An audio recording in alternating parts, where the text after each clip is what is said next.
Et si je te disais que le serpent dans la Genèse n'était pas vraiment un serpent et que tout ce que tu pensais savoir sur l'histoire d'Adam et Ève pourrait nécessiter une réévaluation dramatique? Reste attentif, car la vérité est plus fascinante que tu ne peux l'imaginer. L'histoire d'Adam et Ève dans le Jardin d'Éden est l'une des récits les plus connus de la Bible. Au cœur de cette histoire, il y a la rusée qui tente Ève de manger le fruit défendu, entraînant ainsi la chute de l'humanité. Traditionnellement, ce serpent a été vu comme une vraie couleuvre. Créature de tromperie et de tentation, mais et si on interprétait ce personnage de manière erronée depuis le début? Dans cette vidéo, on va plonger dans le texte hébreu original du livre de la Genèse et découvrir une vérité cachée qui remet en question notre compréhension habituelle. Tu verras l'histoire sous un nouveau jour, avec des idées qui ont des implications profondes pour notre interprétation de ce texte ancien. Le livre de la Genèse, le premier livre de la Bible, est fondamental aussi bien pour le judaïsme que pour le christianisme.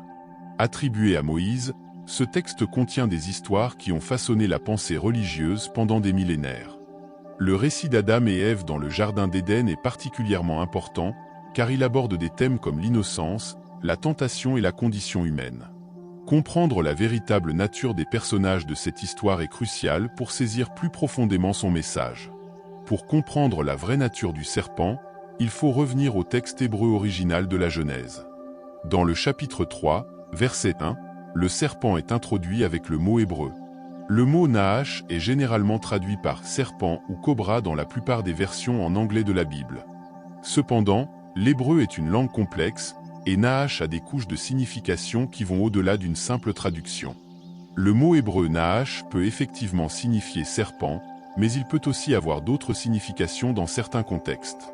Par exemple, Nahash peut faire référence à un devin ou à quelqu'un qui pratique des enchantements. Cette double signification ouvre la porte à une interprétation différente de l'identité de la serpent. Au lieu d'être juste une simple cobra, Nahash pourrait avoir une portée plus profonde. Ça pourrait impliquer un être avec des connaissances ou des pouvoirs surnaturels. Les chercheurs débattent de la vraie nature du serpent depuis des siècles. Certains disent que Nahash doit être compris au sens figuré, comme une force du chaos ou un être divin rebelle. D'autres pensent que le serpent n'était pas une vraie couleuvre, mais plutôt une figure symbolique, peut-être même un ange déchu ou une manifestation de Satan. Une interprétation courante, c'est que le serpent représente un divin rebelle, un peu comme Prométhée dans la mythologie grecque. Qui défie l'ordre établi et apporte du savoir à l'humanité, cette perspective présente le serpent non pas comme un simple trompeur, mais comme une figure complexe avec un double rôle de tentateur et d'illuminateur. Explorons quelques-unes des identités alternatives du serpent en nous basant sur cette compréhension plus large de Nahash. Certains chercheurs proposent que le serpent était un être divin, peut-être un dieu mineur ou un demi-dieu. Cette interprétation s'aligne avec la mythologie du Proche-Orient ancien, où les serpents étaient. Les serpents sont souvent associés à la sagesse et à l'immortalité dans différentes mythologies. Ils sont vus comme des créatures puissantes, sages et même bienveillantes. Par exemple, dans la mythologie mésopotamienne ancienne, le dieu Ninasu, lié à la végétation et au monde souterrain, était souvent représenté sous forme de serpent ou avec des traits serpentins. De la même manière, dans la mythologie égyptienne, le cobra symbolisait la déesse Wadjet, représentant la protection et l'autorité royale. Tout ça montre que les serpents n'étaient pas juste des symboles de tromperie, mais bien plus que ça. Elles étaient aussi vénérées pour leur savoir et le pouvoir qu'on leur attribuait. Si on considère le serpent dans la Genèse comme un être divin, on peut le voir comme une figure dotée d'une sagesse profonde et d'une relation unique avec le divin.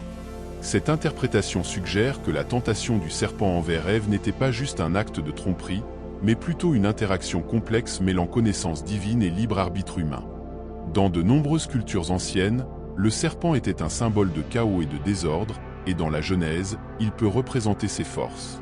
Les éléments perturbateurs qui défient l'ordre divin et mettent à l'épreuve l'essence de l'humanité. Cette idée est soutenue par le rôle de la serpente qui a conduit Adam et Ève à désobéir à Dieu, introduisant le chaos dans l'existence auparavant harmonieuse du Jardin d'Éden. Les anciens mythes décrivent souvent les serpents comme des personnifications du chaos primordial. Par exemple, dans la mythologie babylonienne, le monstre du chaos, Tiamat, souvent représenté sous la forme d'une serpente ou d'un dragon, symbolise les forces chaotiques que le dieu Marduk doit vaincre pour créer le monde de manière similaire. Dans la mythologie nordique, la serpente de Midgard, Jormungandr, est une énorme créature marine qui menace l'ordre du monde.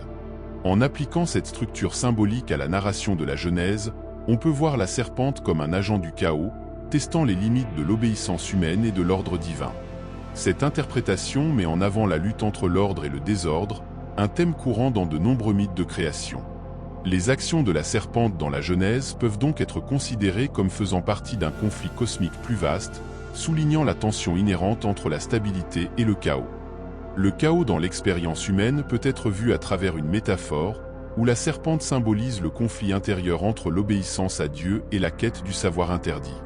Cette interprétation met en avant les dimensions morales et philosophiques de l'histoire, suggérant que la serpente représente notre tendance humaine à chercher la connaissance et à défier les limites divines.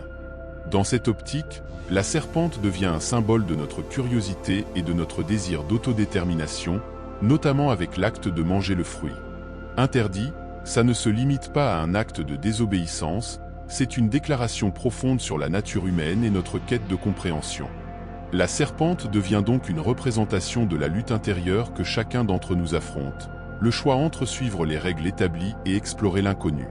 Cette interprétation métaphorique s'inscrit dans plusieurs traditions philosophiques et littéraires qui traitent du thème du savoir interdit. Par exemple, dans Le Paradis perdu de John Milton, Satan, sous la forme d'une serpente, tente Ève en faisant appel à « Ton désir de sagesse et d'autonomie » rappelle l'histoire de Prométhée dans la mythologie grecque, qui défie les dieux pour apporter le feu et le savoir à l'humanité. Cela fait écho à des thèmes de défi et d'illumination. Comprendre le serpent comme plus qu'un simple reptile change notre interprétation de l'histoire de la Genèse. Si le serpent est un rebelle divin ou un symbole de chaos, alors la narration prend une signification plus riche et complexe. Cela devient un récit sur l'interaction entre le divin et l'humain, sur la quête de connaissance et le combat entre l'ordre et le chaos. Avec cette nouvelle perspective, on va revisiter l'histoire d'Adam et Ève dans le Jardin d'Éden. Au lieu de voir le serpent comme un simple trompeur, on peut le considérer comme un catalyseur pour le parcours de l'humanité vers la connaissance et la conscience de soi. L'acte de manger le fruit défendu représente un moment clé dans l'histoire humaine, le passage de l'innocence à la compréhension, de l'obéissance aveugle au choix conscient. Cette réinterprétation a des implications théologiques profondes et remet en question la vision traditionnelle du serpent. Comme une figure purement maléfique, elle nous invite à réfléchir à la possibilité d'un personnage plus nuancé.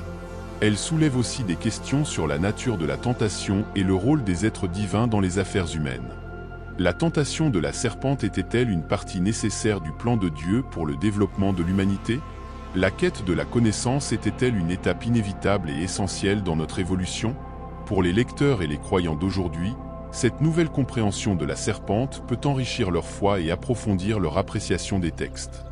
Dans ces réflexions, elle nous encourage à aborder la Bible avec un esprit ouvert, en reconnaissant la complexité et la profondeur de ses récits. Elle souligne aussi l'importance d'étudier les langues originales et les contextes culturels pour bien comprendre les significations qui se cachent derrière ces vieux textes. Dans la Genèse, chapitre 3, verset 1, on parle de l'introduction du serpent. En effet, le serpent était le plus rusé de tous les animaux des champs que le Seigneur Dieu avait créés, et il dit à la femme, « Dieu a-t-il vraiment dit que vous ne devez pas manger de tous les arbres du jardin ?» Dans ce verset, le terme hébreu arom, qui signifie astucieux, suggère une certaine intelligence et ruse. Si on considère Nahash comme un être divin ou semi-divin, cette intelligence pourrait signifier une compréhension plus profonde des questions divines, plaçant le serpent comme une figure sage plutôt que comme un simple trompeur. Dans la Genèse, chapitre 3, versets 4 à 5, on voit la tentation du serpent. Mais le serpent dit à la femme, « Vous ne mourrez certainement pas, car Dieu sait que le jour où vous en mangerez, vos yeux s'ouvriront et vous serez comme Dieu, connaissant le bien et le mal. » Dans ce contexte, la promesse de la serpente d'illumination s'aligne avec l'idée d'un rebelle divin qui apporte du savoir à l'humanité. Ce passage peut être interprété comme la serpente encourageant la quête de sagesse et de conscience de soi, défiant ainsi l'ordre divin établi. Prométhée, dans la mythologie grecque, a défié Zeus en volant le feu pour le donner aux humains. Cet acte de rébellion a apporté connaissance et progrès aux humains, même si cela a entraîné de sévères conséquences pour Prométhée. On peut établir des parallèles entre Prométhée et la serpente dans la Genèse. On remarque un thème récurrent dans les mythologies, à savoir la tension entre l'autorité divine et la quête de l'illumination humaine. Dans certains mythes, le dieu sumérien de la sagesse, de l'eau et de la création agit souvent contre les restrictions des dieux supérieurs pour aider l'humanité, en fournissant des connaissances interdites ou des ressources qui favorisent son développement. La serpente dans la Genèse peut être vue de manière similaire, comme une figure qui facilite le progrès humain par l'acquisition de connaissances interdites. La réinterprétation du serpent encourage les croyants à s'engager de manière critique avec les textes bibliques. Comprendre les contextes historiques, linguistiques et culturels de ces écrits anciens peut révéler des idées plus profondes et des significations plus nuancées. Cette approche favorise une expérience de foi plus éclairée et enrichissante. Reconnaître la nature multifacette des personnages et des histoires bibliques permet un engagement plus riche et significatif avec le texte. Le rôle du serpent comme figure éclairante ajoute de la profondeur à l'ensemble. L'histoire d'Adam et Ève pousse les lecteurs à réfléchir sur les complexités de la nature humaine et la quête de la connaissance. L'épisode de la serpent dans la Genèse n'est qu'un exemple de la façon dont une exploration plus approfondie peut nous révéler des idées profondes et changer notre perspective. Tout au long de ce parcours, nous découvrons des couches cachées dans l'histoire d'Adam et Ève au Jardin d'Éden. La serpente, souvent vue comme un simple trompeur, apparaît sous un nouveau jour comme une figure complexe, peut-être même un être divin. Symbole de chaos ou métaphore de la quête humaine de connaissance, cette nouvelle perspective nous invite à reconsidérer notre compréhension traditionnelle et à reconnaître la richesse et la profondeur des textes bibliques. Cette réflexion nous rappelle l'importance d'aborder les Écritures avec un esprit ouvert et un cœur prêt à explorer. Une étude attentive des langues originales et des contextes culturels peut révéler des vérités qui enrichissent notre foi et approfondissent notre compréhension, la serpent agissant comme catalyseur de la recherche humaine. La sagesse et la prise de conscience de soi nous enseignent sur les défis et les récompenses de la quête de connaissance. En réfléchissant à tout ce qui a été abordé, on est amené à voir l'histoire d'Adam et Ève non pas seulement comme un conte de désobéissance et de chute, mais comme une histoire de croissance et d'évolution. La recherche de la connaissance, bien qu'elle soit souvent pleine de défis, fait partie intégrante du parcours humain. Le serpent nous rappelle que la curiosité et le désir de comprendre sont des éléments essentiels de notre nature. C'est cette nouvelle compréhension nous inspire à chercher le savoir avec humilité et respect, en reconnaissant la complexité de notre existence et la profondeur des histoires qui nous ont été transmises. Que nous puissions trouver, au cours de nos propres parcours, un mélange d'obéissance et de découverte, en équilibrant l'ordre et le chaos dans notre quête de sagesse et de vérité. Et aujourd'hui, si tu souhaites te réconcilier avec notre Sauveur Jésus-Christ après t'être éloigné des chemins, ou si tu veux commencer un nouveau chemin vers le salut éternel, écris ici en bas, « Je t'accepte, Seigneur Jésus, comme mon seul et unique Seigneur et Sauveur de ma vie, à la prochaine ».